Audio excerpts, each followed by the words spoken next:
Hello there. Very, very good evening to everybody. My name is Shrikant Acharya. I'm the CEO at offineeds.com and welcome to Employee Engagement Live. We are live on the Offineeds channel of Facebook, LinkedIn, and YouTube. And I want to really thank you for taking your time off on a Friday. On the weekend is just around the corner, and I know you have a zillion things that you could do even though you cannot probably step out of your home. And I really want to thank you for taking this time to be here.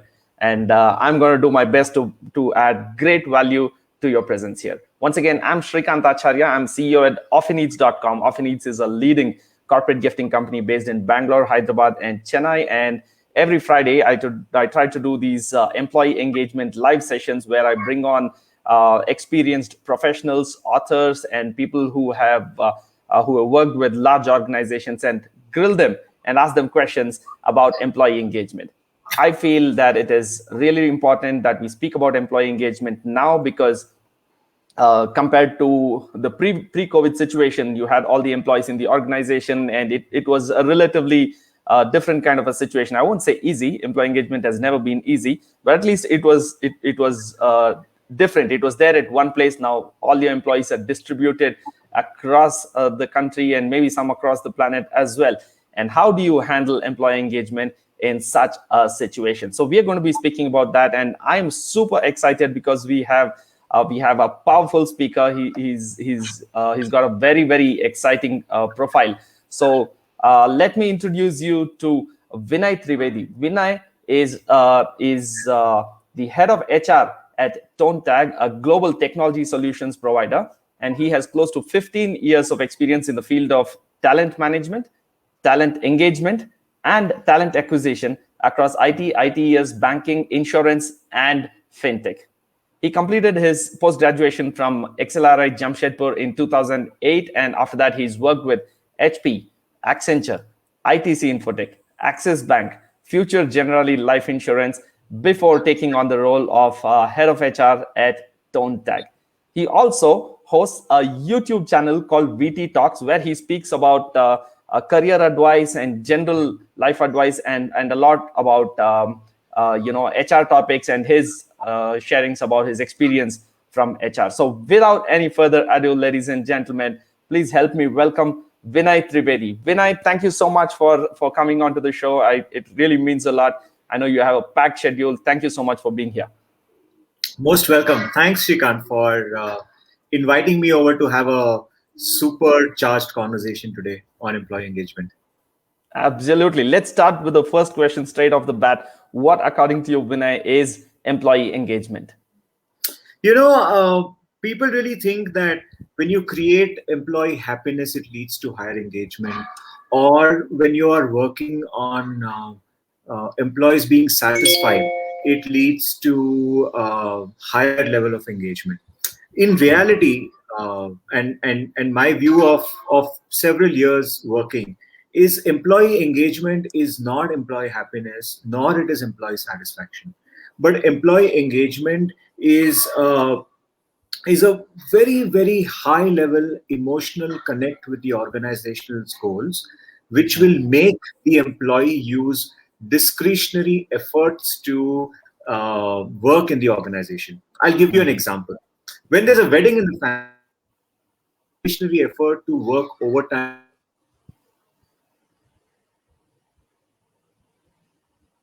When there used to be these college festivals, you would use your discretionary efforts to make sure that your college's name and brand is high up and you're very proud of it. There was an emotional connect, right? Yes. That is what engagement is. And employee engagement is no different from any of these engagements that I spoke about. So it's the discretionary effort that you use. Awesome. I love that answer. That's one of the most interesting answers I've come across. So ladies and gentlemen, for those of you who are watching either on YouTube, LinkedIn, or Facebook, I want to tell you that Vinay has amazing posts. I love his posts on LinkedIn. He's got over 31,000 followers and a very high level of engagement on LinkedIn. Please go to his LinkedIn and watch his posts. It's really, really interesting. And as this conversation progresses, please make notes because it's going to be very interesting. And any questions that you have, please write them down. Towards the end of the session, I'm going to ask you to share it on the comments, and we'll try to answer those questions. And in case any of you know Vinay here, don't hesitate to drop in a hi in the comment, and let's see if we can respond to any of those. So Vinay, what you said about employee engagement, I love it, and that's a dream situation to have for everyone. But how do you really make that happen? How do you build that emotional connection for an employee with the organization? In most situations, Shrikant, it is to be truthful to people. We undermine the power of being truthful, honest, open in our communications with people around us. The first step, and I follow not a very concretely done, but I follow this model, which is the APE model, in which awareness is the first part of my employee engagement initiatives, where we make people aware of situations and scenarios that we are in, for them to be able to emotionally connect with who we are. The second thing in my APE model is passion. I'm very passionate as an individual, and I want everybody in the organization to be as passionate as I am towards their jobs. The minute you are passionate about what you're doing, you don't care whether you're working long hours, you don't care whether you have all the facilities, you don't care whether everything is in order. So passion is something that I believe in. And third is the emotional connect. That's the binding force. You're aware, you're passionate, and you're emotionally invested. Now, this is the APE model. Now, when you have your activities, initiatives, everything designed around this, you are able to a large extent, crack the employee engagement model in the organization. Awesome. You said awareness, passionate, and being emotionally engaged with emotion. APE, yes. Awareness, APE. passion, and emotion. I think that's a great framework. Can you give us one example of how you would kind of insight each one of these three? So I'll tell you. Using this model, I believe in nothing that is regular, which means there is something called a surprise element or surprise engagement that I believe in. That's the first part of my engagement, right? You surprise your people. The minute you surprise your people, they will suddenly start relating to the organization much more deeper because they are wow. Now, I'll give you an example. This is pre-COVID times, of course, but on 2nd of Jan, when we were welcoming employees into the organization, we thought, how do we welcome them? It's a brand new year. We have to welcome people. What do we do to welcome them? Do we give a card? Do we give a chocolate? Do we keep a flower? Do we do something special to welcome them, etc., etc.? Right? Right. I had an employee who is a third generation Indian classical music practitioner.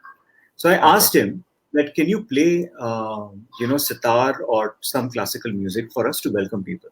He said, I'll play the morning raga. So Mansoor, who used to work with us, he said, I'll play the morning raga. I said, yeah, why don't you play the morning raga? None of us understand what morning raga is, right? But when people walked in, Mansoor was seated with a sitar and he was playing the morning raga. And all of us were simply amazed to see the melodious tunes coming out there. What it did is it surprised people. It's a very unusual welcome, right? Yeah. Second, it suddenly made people emotionally connect with the organization, saying, wow, my organization has done something like this to welcome, which has never happened. And where I got this idea from? I got this idea from sitting in a 5-star lobby. Whenever you go to any 5-star lobby, you hear this very soothing music in the background, and you're happily sitting there if you're waiting for somebody without getting bored, right? It's because we often don't use that common sense to see how we can implement it in an organization setup. We would have thought, oh, we should give a customized greeting. We should write a message from CEOs. So many things, right? I didn't even spend a penny. I just told my employee, come play a music instrument. So surprise is, right? Second is, I also believe in crisis engagement. There is no better time as crisis to make people aware of who they are and where they belong. Right. There was once there was an electricity. So this is going to take a little longer because this is an important question that you asked. Absolutely. And the example I give would only help the viewers to take notes on what they want to do. But there was once electricity outage in office, and we are working in Okay. a co-working place. So obviously, because it's electricity outage, whenever they will see you, they'll say, HR, what is happening?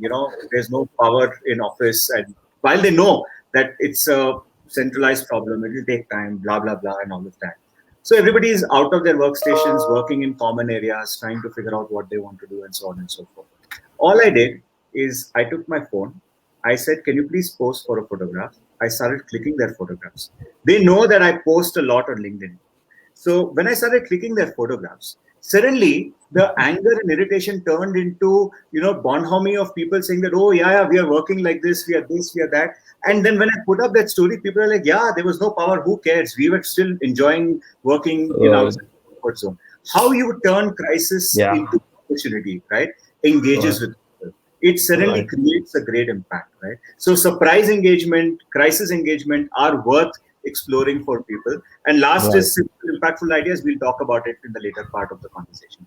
Awesome. I love the stories. That's really interesting. I think another takeaway for me from the Mansoor story, which you said, is you actually made a star out of Mansoor in a way, right? And that's one of the things that you need to do to be able to do not something necessarily at scale all the time, but being able to acknowledge and applaud individual talents that they have, which may not necessarily be directly connected to work as well, Yeah. right? Yeah, Yeah. that is phenomenal. I love that Mansoor story. Yeah. So you told about a couple of situations where different things that you've done when you were coming to office. Now, work from home is a totally different ballgame altogether. Of course, we might have gotten used to it. It's been close to 14, 15 months now. But what are the challenges with employee engagement in a work from home situation? The challenges exactly reflected in your invite email, Shrikant, that you shared with me, right? Okay. Your invite email had more rules and regulations about this webinar than what we are going to do in this webinar, right? Right. That's a natural response. It is not wrong, right? That's exactly what HR folks started doing. Now, we are not designed to have home offices in India, right? Right. You cannot create space overnight. People live in two-bedroom houses with a couple working with two kids. They Yeah. cannot find place to really get a Correct. silent corner, well-lit corner, with good connectivity, without background noise, blah, blah, blah, blah, blah, right? But we did that, right? The biggest challenge was because nobody knew what to do. What was the easiest thing to do is to set rules and regulations. We started sending rules to employees: log in at 9 o'clock sharp, be available, please make sure you're online, please respond to anything that comes, blah, blah, blah, and all of that. That suddenly started irritating people. Right?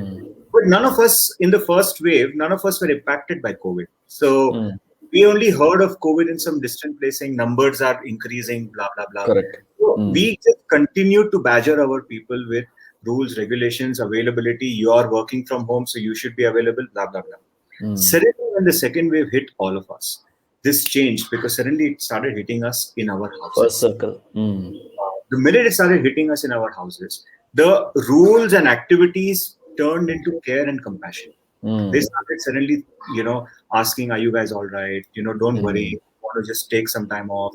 It's okay if you log in late. It's okay if you do this." Because suddenly the supervisors are going through the same situation, right? Now, when you go through it, like HR can tell the supervisor, please behave well. But if you are not going through crisis, you're never going to understand the reality. So this hit us in a very bad way. So that suddenly changed. Now, like Shrikant, if you also have conversations with people, you will also say, "Is everybody all right in your Yeah. circle?" Suddenly, there's a complaint that comes up, right, Correct. from rules Correct. and regulations. So the challenge was nobody knew how to deal with it. The solution is that people don't need engagement. People need people need information. The highest level of engagement is if you are, and again it goes back to my APE model in some sense, is if you're making your teams aware by giving regular information of what the company is doing, where are the company heading, how are we doing, what is happening, blah, blah, blah, apart from saying that let's stay safe and all of that. While, yeah, there are these teacup parties and there are these online music festivals and there are these painting, those can continue to happen. They had some ideas, but I think everybody is over it now. Now nobody talks of Rangoli or nobody talks of saying let's do an online this, that, etc., etc. So Mm-hmm. most critical challenge was care and compassion was missing, which is slowly, Mm. and people Mm. have started now telling people what is happening regularly. So town hall, Mm. importance of town halls, importance of Mm. leadership connects, importance of people telling what is happening around Mm. is far more stronger now than it was before. Mm. So that's how the challenge, in fact, has also been addressed. Perfect. Perfect. I love it. I love all the answers because you're giving examples, you're giving anecdotes on how you made that happen, or some specific past instances. So, guys, if you're watching, please make notes. I'll be looking forward to your questions. If you have any questions, you can start typing them. Mohammad Hisham, thank you for your question. I will answer that. I'll ask that question first as soon as we open up. Mohammad is a seasoned HR professional himself and is quite regular on these shows. So the next question I have for you, in the starting, you mentioned about how you welcomed employees into the organization, right? So I want to ask you, when does employee engagement really start? Does it start at the time of at the time of joining, or does it start before that during an interview, or does it start after induction? Where do you think employee engagement really begins? So, the first thing is people believe employee engagement is HR's responsibility, Mm, right? That is the biggest myth that needs to be broken. okay. I am not working with the employee as HR. The Mm, supervisor is working with the employee 24 bar 7. mm, So if somebody has to engage, it is a mm, supervisor. It is not the HR. I can do 100 interventions saying that do this, do this, do this, do this. If it doesn't translate in supervisor and employee's relationship, there is no mm, engagement. You do mm, whatever you take. And which is why, if you look at organizations, there are teams that are highly motivated, there are mm, teams that are highly demotivated. And mm, in most of them, they're either engaged or disengaged because their team leader, their supervisor is being very, very difficult on people. So, mm, and I bring this context to say that it needs to start from the first conversation you have with a candidate, uh, mm, not an employee. You mm, have to make sure that you're giving the best in terms of an experience to the candidate, and mm, it that is the time when people start making impressions, and that's mm. what sort of moves forward. So it starts right at the candidate level, not at Right. an employee. Right. So is there something that you've seen being done differently to be able to address it at that level in any of your past organizations or in your current organization? So we do two things very, very categorically. The first is we are very upfront and open about setting expectations of where we are with reference to the organization. Now, Mm, organization's maturity has a lot to do with how employees perceive the mm, opportunity. Now, mhm, stable organizations will have a lot of things in place. Startups will not have a lot of things in place. Getting somebody from, say, a stable organization into a startup organization can be a transition that somebody has to go through. So, mm, our first conversation is honest conversation to make mm, the candidate aware of who we are, where we stand, what is the opportunity, how does that opportunity help, what are the pros and what are the cons. Now that opens up, and a lot of people have decided not to join us basis this conversation, saying that, oh, I think I may not fit in, and it's best mm, if I do not join. So mm, that's where we start. We are making them aware, mm, and we are connecting with them mm, emotionally. They come on board passionately to work for us, and which is mm, why the AP model. So everything that I talk about has these three things that we subconsciously keep following to mm, create impact. So mm, that's how we do it. mm. All right, that's very interesting. I actually want to ask you a question related to that because usually HR in the talent acquisition in the recruitment phase, HR is under pressure to be able to bring the best talent in, and a lot of times they probably have to overpromise and they probably have to say what the candidate wants to hear so that they bring them in, right? No, So that but that happens, right? So what's your advice to them? no, that's wrong. There cannot be any advice there. You simply don't do it. I Right. mean, if you are going to do that, you're only creating more problems for Right. yourself, for the organization, for the candidate, for the supervisor, for the teams, for everybody else, Right. and it simply doesn't work out in the long run. Mm, Therefore, promising the moon when it's not existing mm, should never be done. It should right. always be under promise, over deliver. It can Mm, never be over promise, under deliver. right. So Perfect. Excellent. we are very clear that, and at every level we check that, because there is so by the way, my teams would know more about technology than a normal recruiter would know. They would exactly know the keywords. They would exactly know what they would have worked on. What does that mean? What platforms? Blah, blah, blah.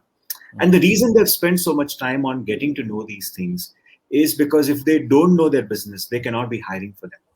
And the minute they know business, they also hire right. Right.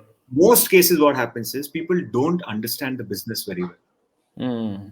They understand the JD by going through it, saying that, okay, you need to have Oracle experience, you need to have Java, you need to have J2E, blah, blah, blah. All of that theoretically. But what that translates into, if they don't understand, they are not going to do justice to the candidate. And which is why supervisors have to spend a lot of time explaining the JD, despite HR, sharing the JD, explaining, etc., etc. So we've completely, avoided that. So mostly my HR teams would have clarified, and they usually don't have too many technical doubts when they come for interviews. Okay, awesome. So since we're at that point, we're speaking about employee expectations. I want to ask you a question, like how has employee expectation changed from an employer in the last, say, 10 or 20 years? Probably in the early 2000s to right now at 2021. What do you see a change in the expectation that employee has? I don't see any change. I think the employee deserved or wanted respect, care, and compassion 20 years back.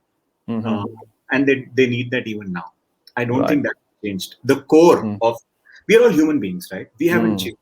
Now, we may use technology, we may be tech savvy to do a lot of things faster. But at the core, we are human beings with human emotions. We are not robots.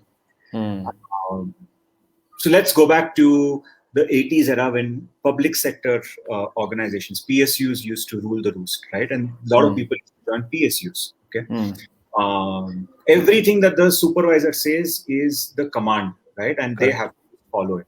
They were never respected. They were never cared for. They always had this saying that boss is always right, boss is always right, boss is always right. Correct. Then you fast forward to the 90s when the IT started happening. While we said it's an open culture, I'm giving the Indian context, right? I'm not really talking. While we said it's open culture, you can say this, you can say that, blah, blah, blah. Nobody practices that in reality. Okay. Unfortunate fact is that even today, the boss is always right. And if the boss is wrong, except for a few exceptional organizations that have really upped the bar, most organizations behave in that manner because they only know that way of functioning. And it'll take a generation to change that. It's not that easy to change that thought process, right? Subservient thought process. So it's still there. So still you keep hearing people say, sir, madam, sir, madam. Even in top class IT companies, they're like, oh no, he's so experienced, he's sir, we cannot call by name, blah, blah, blah.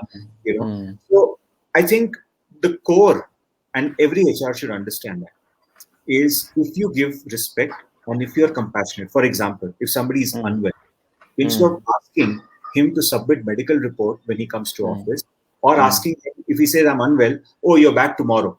Instead of asking that, you have to say, take care, let me know when you're fine. Right? How many of us do that? Our instinct is, oh, I'm sorry, take care, but close these two things if you can. Or can you please make sure that tomorrow you log in for half an hour? That fellow is unwell. Right?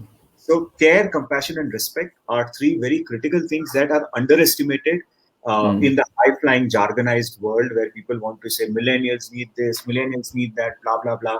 And we can debate at length. I'm a millennial myself, so we can debate at length on what millennials need and what. But it's only these three things. Yeah. Got it. But okay, I'm with you on that. But what I meant is, I think 20 years back, we would just take any job we would get. But now I think we are the current generation is more picky about. There's a lot more clarity, is what I would say. That what direction they want to take and those kind of things. Is that correct or is it not? No. No, there's no clarity. Is simply, in my classic terms, I say bullshit. Right? People think they have clarity, but I don't think people have clarity. Right? Okay. I'll tell you why they don't have clarity. People who claim to have clarity will get bored of doing what they're doing in 2 years. And suddenly they say, no, but my inner conscious has awakened and I want to do something else now. I want to follow my passion, blah, blah, blah. So if you had so Right. much clear clarity, then why would you be suddenly following your passion after 3 years or 4 years or 2 years, right? So Mm. clarity is something that is a perspective, okay? Mm. Clarity keeps building, keeps evolving, and keeps changing as you mature. Shrikant Mm. Acharya 10 years back and the kind of Yeah. clarity he had versus a Shrikant Acharya now and the kind of clarity Mm. he perceives that he has is very Mm. different, right? Correct. So it's an evolving thing. It's not a stagnant thing. Unfortunately, Mm. people take that as a binary, 0 or 1. So clarity is definitely not there. And I think we are growing at a very fast pace. So you cannot expect us to have clarity. Nobody should have. Mm. But definitely what is changing is there is a pampered generation that is getting into the workforce. We had single parent policy, right? Now the parents struggled, so they don't want their kids to struggle. Even if they sneeze, suddenly there'll be 10 things around them. Now those pampered Mm. lot of Yeah. organizations expecting to be pampered and given importance and given all of that. That is creating a real problem. And HR folks do Mm. everything from them, They'll give them Yeah. goodie bag, mug, they'll click photographs with the CEO, blah. Suddenly when it comes to work, there's work. When you have to do work, you have to do work. Nobody's going to pamper you. So then they become disengaged, saying that, oh, this is not what I thought the organizational culture was, blah, blah, blah. Do you see the Mm. link, what I'm saying? Yeah. Yeah. Yeah. Yeah. Culture becomes bad from, I'm working here, hey, Instagram post to saying, oh, my life sucks, right? So it's an evolving situation. And I may be brutal, but I have to be honest that it's okay not to have clarity, and it's okay to experiment. So one thing that has changed, if you really want to know, is people are far more open to experimenting because they have Mm. a generational backup with their Right. parents Right. being established a Yeah. lot for them. They Mm. are willing to experiment and explore. Mm. Right. Uh, so that has Yeah. definitely changed, which is Yeah. not. That's a good point. Correct. That's true. You're true. You're right about that. Right. So since we're speaking about evolution, what else has evolved? What tell me how has employee engagement changed, uh, past versus present versus your guess of what the future of employee engagement looks like? See, there used to be no employee engagement concept in the Yeah. 80s, 70s, Mm. 80s, right? Everybody was anyway, so they've got a government job, for example, and that is the highest engagement level, hum Yes. sarkari hai, right? That's the highest level of engagement they had. Mm. Uh, BPO changed a lot of things in the country for their selfish motive as an Mm. industry. Mm. You want somebody to attend phone calls at 12 in the night, you better give him or her some extra cookies to Mm. get him or her attracted. So they Right. changed the concept by saying, oh, you should have t-shirts, you will give them cabs, you will give them Mm. facilities, blah blah blah.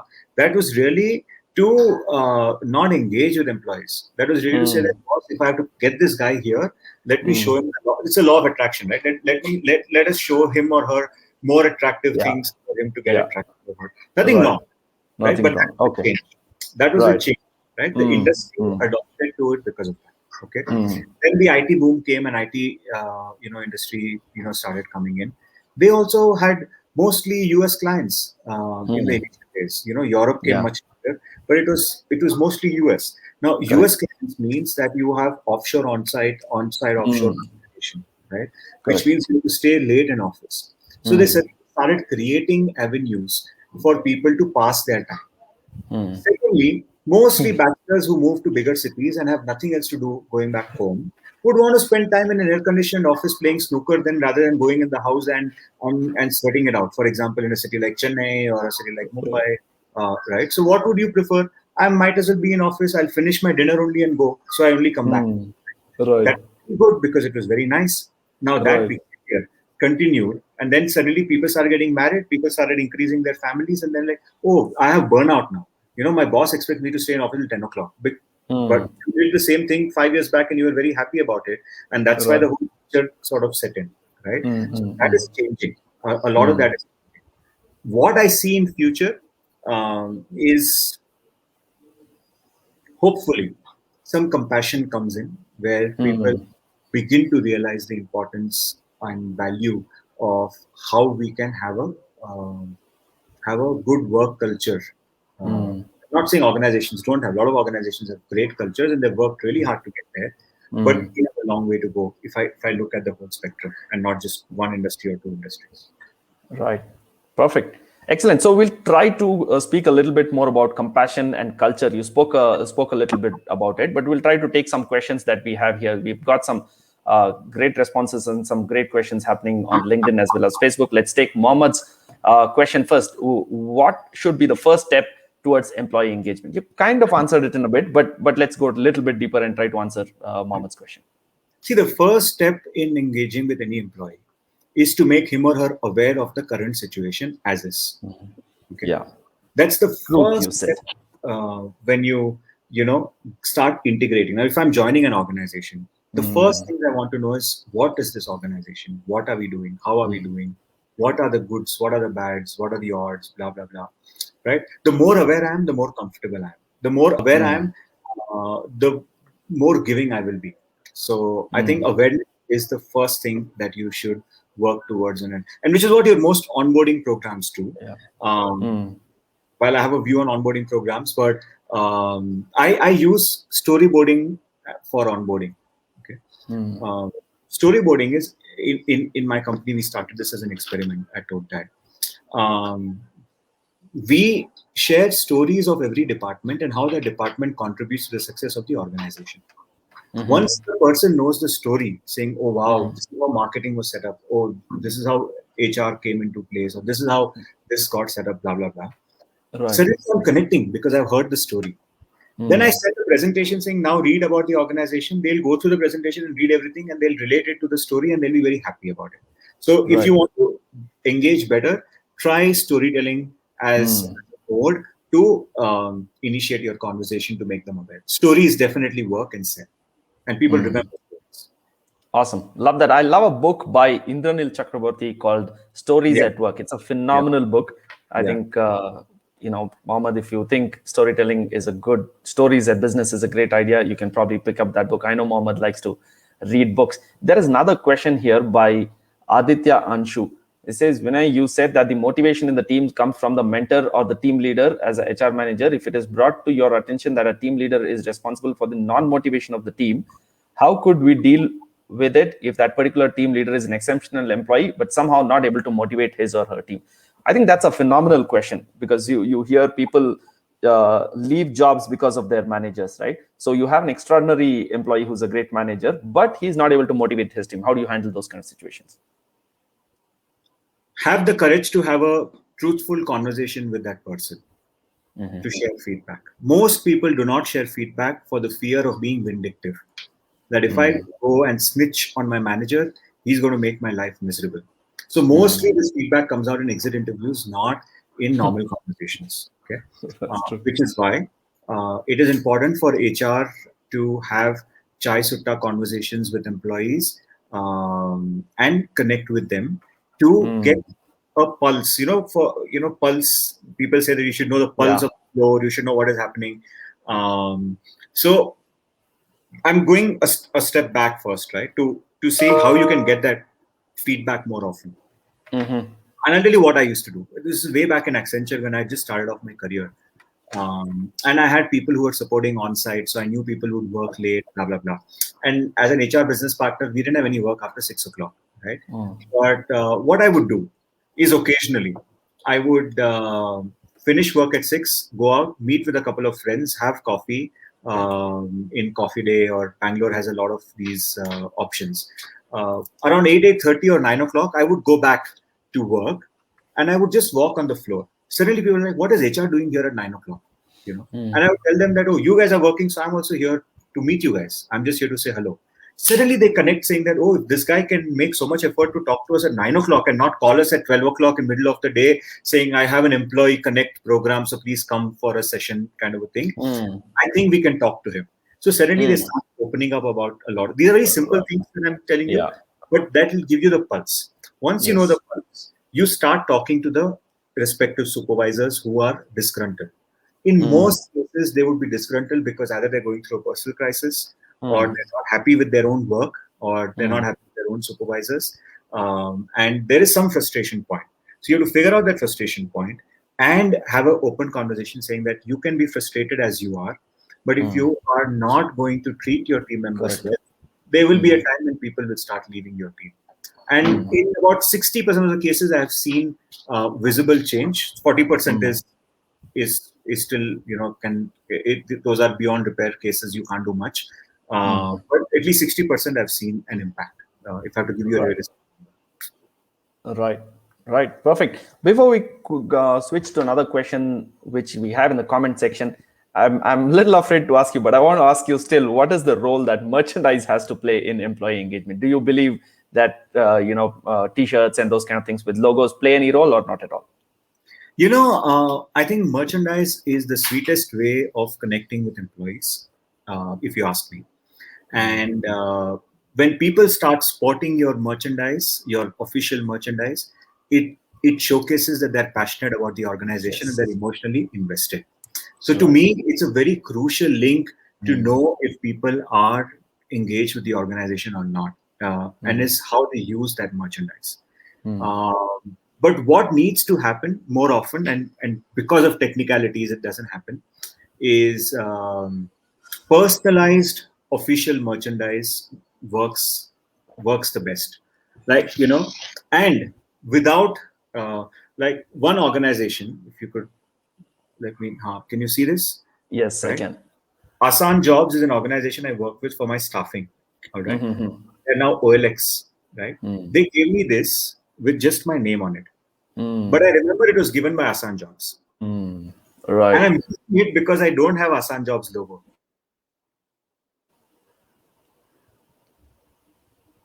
Can you yes, I can hear you. I can see you. I'm using it because there is no logo of Asan Jobs. Yes. But I remember who's given this to me. Right.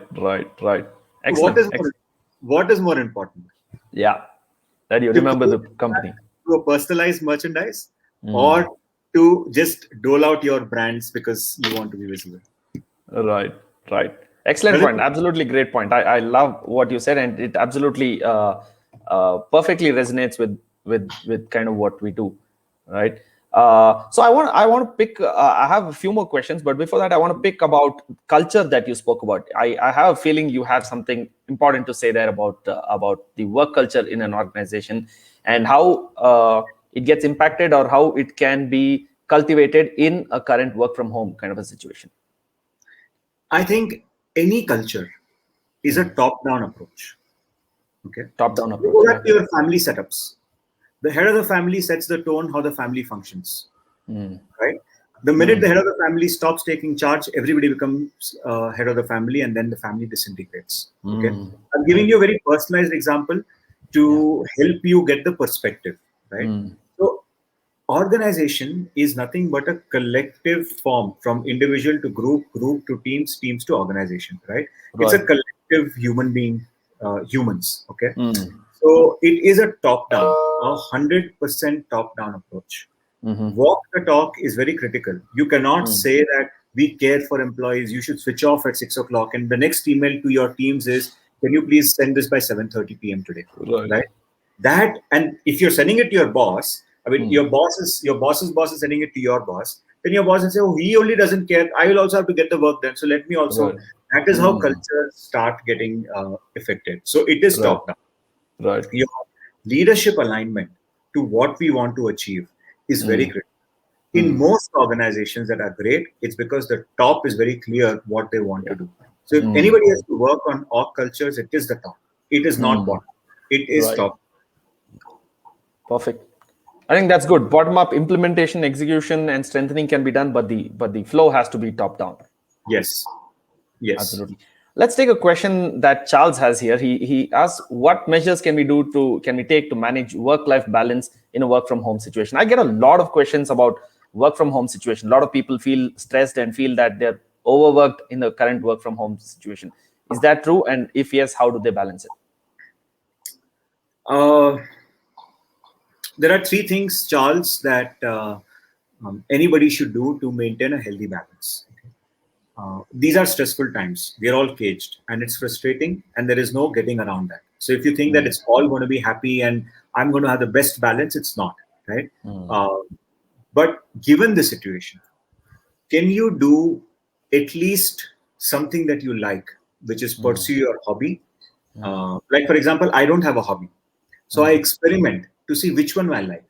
One day I'm planting, one day I'm trying to paint, one day I don't have a hobby because I never thought, hobbies could have been a very important part because I was always running in the corporate world to chase, excellence and success. And I'm a victim of that. So today I realize the importance of hobby. So Right. experiment and try to figure out what your hobby is and practice that at least once a day. Okay. Second is you have your switch on, switch off time. Saying that if I have to switch on, switch off, then I have to switch on, switch off. And that's not just with the work. It's also with Netflix. It's also with everything else, right? Even if Uh, there's family man playing. yeah, absolutely. Right. Absolutely. I watched Family Man over 7 days, 6 days, Okay.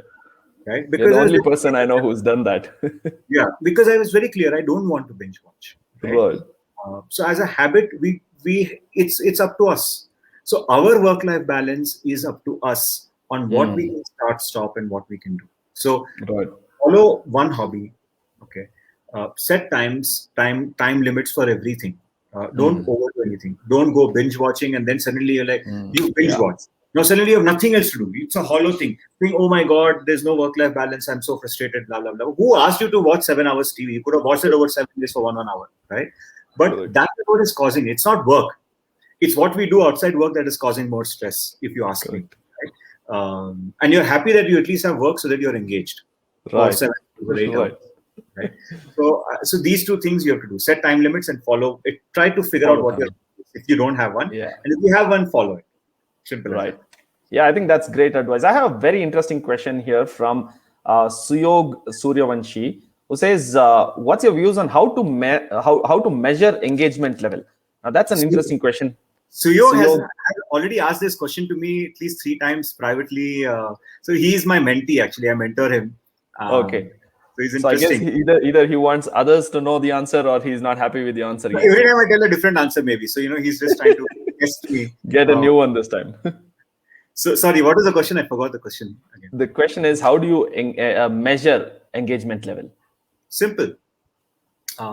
Attrition as indicator, and how many times are you seeing people use discretionary effort, which I spoke in the beginning, saying it's not job satisfaction or employee happiness. Yeah, It yeah, is yeah. when you use that discretionary effort. How many times when there is, say, something that needs to be done, employees jump up and say, I will do this.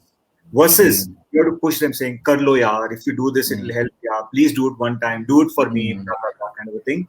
That will really give you that perspective. So attrition is a hardcore numbered Yeah. indicator, Right. and discretionary effort is a softer side, saying that when you are talking to teams, how many times you have to push them, and it's on the softer human side. So these two would be a good indicator that team is engaged or disengaged. Right. So there are also these R&R programs and all these kind of software which will get the pulse of the mood of the employee on The a daily problem with basis. R&R programs, Srikant, Yeah. is they're used as a carrot and stick. They're used as Carrot and stick. budgets. Right. Suddenly, Jan, Feb, March is the last quarter. I have so much budget left. Everybody is being given an award. Now, if you're diluting the significance of that R&R, Yeah. Yeah. right? Yeah. Or then employees also use that to bargain, saying that I'll do this activity. You have to give me this online award. Will you give me? Then I'll do this for you, kind of a thing. Right. So sanctity of R&R is not maintained in most cases, and that is why most R&R Yeah. programs do not create an impact because they're not used as rewards. They are not earned, but they are bargained.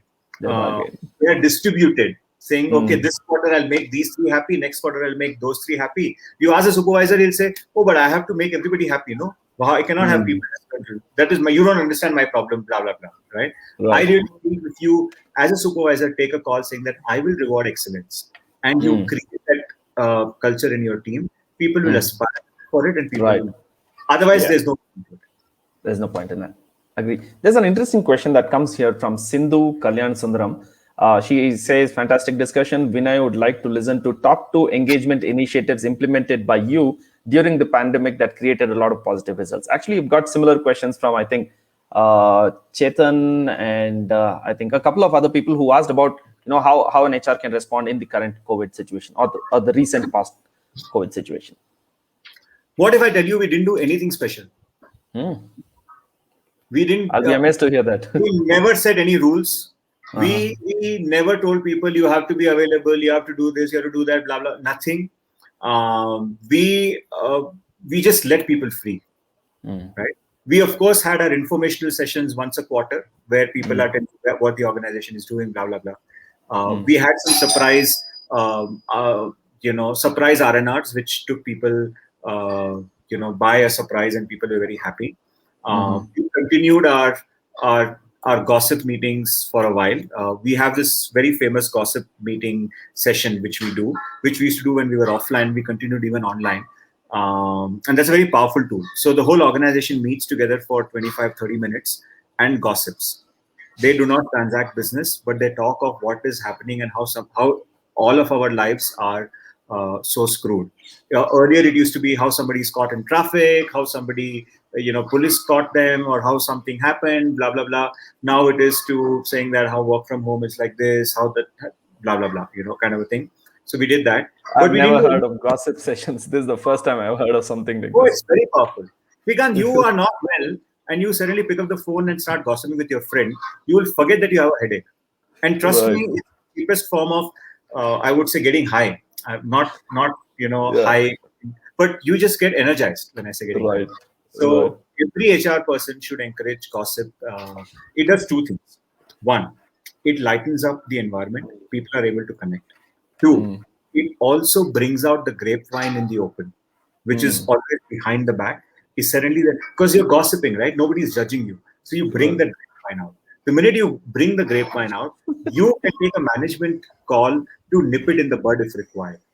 It's a very subtle thing that you do. This is a catalyst role, right? Where you don't say, "Oh, we are doing this initiative," but you play as a catalyst without people realizing it. So, it helps. Awesome. This has been amazing fun.